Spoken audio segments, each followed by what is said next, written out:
收看今天的节目，你会看到觉得我这个背后的场景是非常的熟悉呢？我想呢，如果你在 LA 住久的话呢，应该一定见过我这个背后的场景，甚至你在看电影的时候应该也看过。没错，我们今天来到了非常著名的 LACMA 这个洛杉矶县立美术馆。那么在我背后这个场景呢，就是他们非常著名的一个地标啊，叫做 Urban Light。那么这个 Urban Light 呢，看起来像是个路灯，对不对？但它是旧时这种复古式的路灯呢，他们把它重新的这个修复之后呢，现在呢是以这个太阳能的这个能量呢来这个点燃。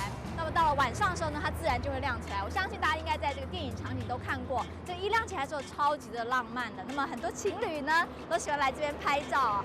那么今天呢，我们除了来大家看这个非常著名、非常浪漫的 Urban Light 之外呢，我们当然要为大家探访的是洛杉矶县立美术馆。那么这个美术馆的宝藏非常的丰富，它呢在西岸来说可以说是一个最大的美术馆哦。所以我们今天当然不能错过来瞧瞧到底它里面珍藏哪些艺术宝藏。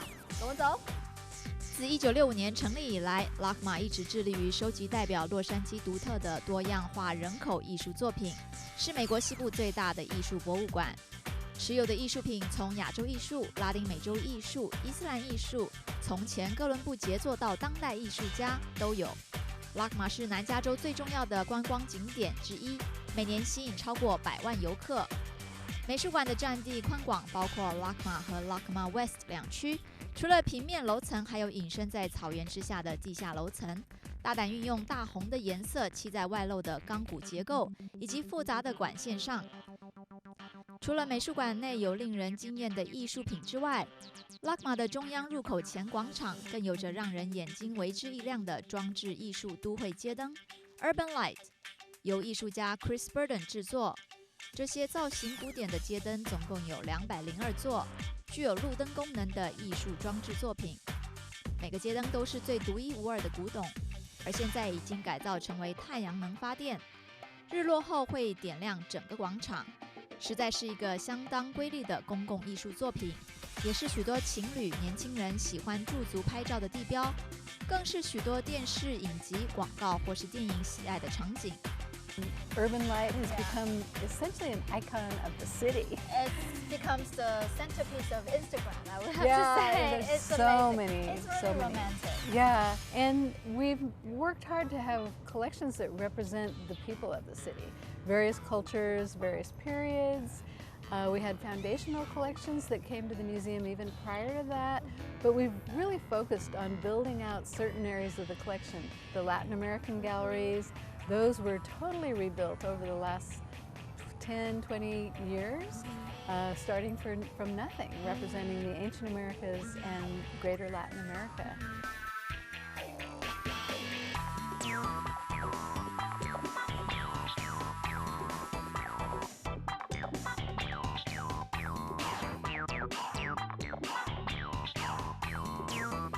在这个拉丁美洲的艺术展示厅呢，虽然呢展出的都是一些古文物但是呢它的整个展览厅呢却是很有这个现代感的一个设计哦，所以可以让参观者呢有一种非常不一样的感受。其实这就是一种艺术体验，也是我们在生活当中呢应该要时常珍惜的这个小小的幸福。We have a new collection that I want to show you on Art of the Pacific that was put together prior to 2007 when it came to the museum, and we're very proud of that gallery.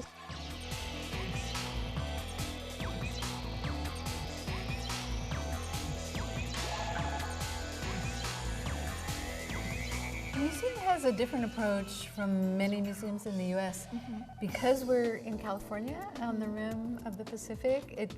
It's very important to represent the various cultures of the wider region, and also to respond to the fact that we're on the West Coast. We're in a different place.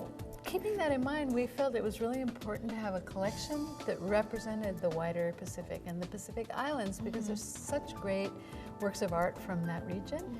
So we had the opportunity in 2008 to acquire a collection of about 60 objects that represented the wider Pacific. And it was a really interesting collection because it had a lot of things with historic stories, like the piece we're standing in front of. Yeah, it's an amazing drum. It's called a pahu in Hawaiian. And it's made from one palm tree. You can kind of imagine the shape of the tree. Oh, one palm tree? One palm tree. And we know that it was collected in 1778 and 1779 when Captain Cook, James Cook, went to the Pacific.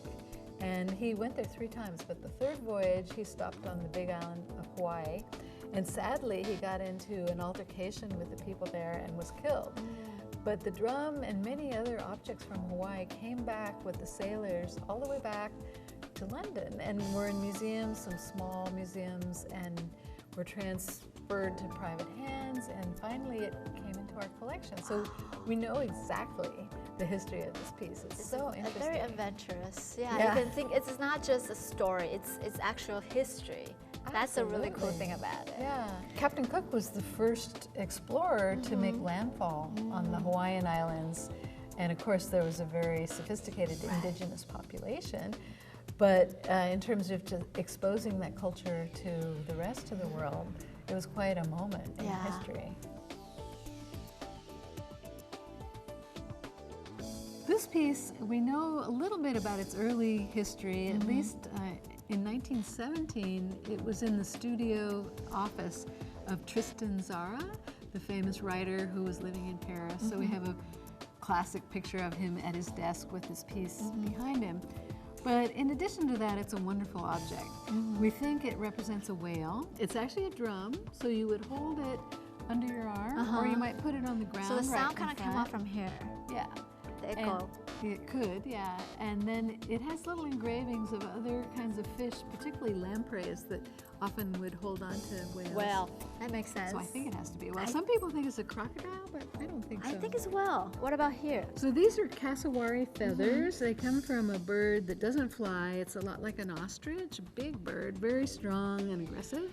And so these feathers are, part of its fur, along with some shells and some seeds that would be shaken and be noisemakers. It comes from an area right north of Australia, closer between Australia and New Guinea, called the Torres Straits. So it's just a wonderful object. People respond. I put it in the front of the gallery. People come in and it's like, oh, what very interesting. Thank you so much, Nancy, for having us. Please come back. Yes, absolutely. OK， 我们稍微休息一会，广告过后马上回来。